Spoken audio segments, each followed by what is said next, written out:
Today on What Went Wrong, Brett electrocutes the out of one of his actors.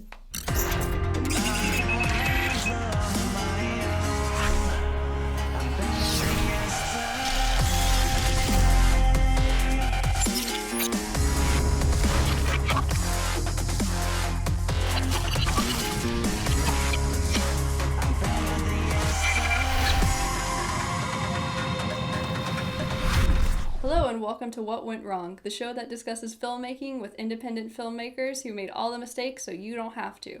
I'm Kelly Coughlin with the bitter filmmakers Brett Mauser and Bradley Bates. Today we're going to talk about Brett's first ever experience with Squibs. Brett, Squibs. This was pre-you. Yeah. This I was just heard about this. I wasn't actually eyewitness. This was like 97, 98. We were shooting the original tag, which we're talking on high 8, which was a magnetic format, wasn't even digital. We had this guy. This is the way we used to do those practicals, is we'd have this weightlifting belt. And sometimes we didn't even have the weightlifting belt, so we'd have to just use magazines. But we get an M60 or an M80 or whatever, the biggest thing we could get, and we pull the wick out and we put in one of those electronic matches, Like which are the Squibs. bottle rocket. I mean, the rocket Yeah, thing. the rocket launcher thing. And stick it in there and then duct tape it there so that it would kind of be directional a little bit. Then you put a Ziploc baggie or, Rodriguez would say, use condoms full of blood.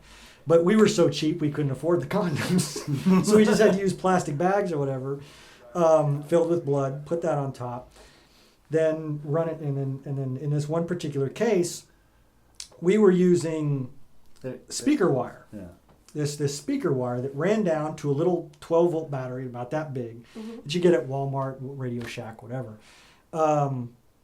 And we touch one end, and as soon as we were ready for it to go, we touch the other end of the battery, set off the thing, pop, blood splatter. So that's the way it was supposed to work. So we're sitting in this basement in Denver in a house that's like 40 years old. And there's Trey just off camera, just from the bottom of the edge of the camera, and he, action, fire in the hole. Well, first of all, I had to have Ty, the person who was going to play this crackhead, the crack dealer, didn't show up. So I told Ty, my producer at the time, hey, Ty, go get me somebody. I need a drug dealer. Yeah. Go get us some drug dealers. He got actual drug dealers. And he went down to Colfax and got actual drug dealers. The guy comes in a white It's very beard. literal, as a rule. Yeah. And his crew comes in. His whole crew. So we have the drug dealers of Colfax, Denver, in our basement On camera. now. Yeah. By the way, they're telling the actress how to snort this coke. Oh no, you're doing that wrong. They got to get direction in there. Yeah, exactly.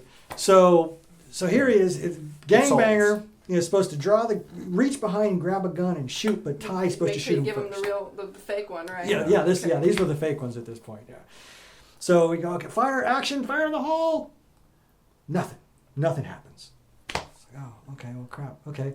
Well, let's try it again. Reset and check the squib. What was it? Was it broken? What was it? Was it bad? Squib. Firecracker. We'll call it firecracker strapped to a guy's chest. And it didn't work. So Don't get us at home, children. yeah. So we did that 3 or 4 times, and this guy's starting to get nervous. So he's sweating and he's getting nervous. He's lost. He's this guy. These guys have no idea what they're doing. What am I doing here? These guys are gonna electrocute me. And we say, okay, well, this isn't working. And Trey kind of says, you know what, this battery was dropped a couple times. Maybe there's something wrong. And it's 3 a.m. We don't want to run down to the grocery store and get a new one. So We we're had a like, brilliant idea. are we going to... So from the back of the room, you hear, well, we could plug them into the wall. And Ty and I look at each other, no. That'll work, right? Can we do that? Does the does that waiver work? cover it? Yeah. Well, we didn't even have waivers at that Oh, time. good.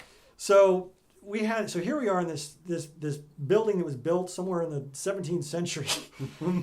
There's one outlet in this entire basement, and it's in the bathroom, and it's all the way over there. So we get one of those orange extension cords, bring it all the way out, wrapping around, get the guy, and we're gonna stick the speaker wire in one little prong of the outlet, and as soon as they say action, we're gonna stick that other one in there. And just to make sure that it goes off and it's spectacular, we're going to strap a whole string of black cats. Like he got Shoot shot him with as a well. machine gun and a 'Cause- grenade launcher. Because the idea is one of these is going off. Yeah. So there we go. Strap it. And we go, okay, rolling action. This guy's sweating, He's speaker real wire. nervous. He's Yeah. got more on him now. Yeah. And there we He's go. a tough drug dealer. Yeah. And we go, rolling, action. And he goes for the gun. Fire in the hole, action. Lights are Lights are fading, dimming. going in and out. And he goes, oh. And Trey, who's got the speaker wire in, looks up, keeps it in, looks up. See, that's He's you're overacting. doing it wrong. He's overacting. He's That's not how you overacting. get shot. Oh, That's yeah. not how you get shot. Pulls out the cable and He's being electrocuted. Yeah, smoking. The room is silent. And the guy's like smoke coming out of his ears, and I mean, Fire. every 500 of the firecrackers went off, and he's, and it's dead quiet in here. Cut. You're wondering if this guy's going to want to kill everybody. So what happened at the end of that story? We called Rap for the night, and then he Dismissed everyone. We dismissed him, and we actually gave him some pizza. We offered him pizza, and he came back the next night, and we finished it again. Oh, good. I didn't know if you had vacated the location completely. No, I was living there. I was living there at the time. Leave So I all was the stuck there. evidence out. Burn the evidence. So if anyone in Denver remembers that the blackout of '97, that was us. Well, we almost took care of your drug dealing problem. That you gave crime something to think about. Thank you for joining us tonight with the Bitter Filmmakers. If you have any questions, please leave them in the comments below. And as always, don't forget to subscribe.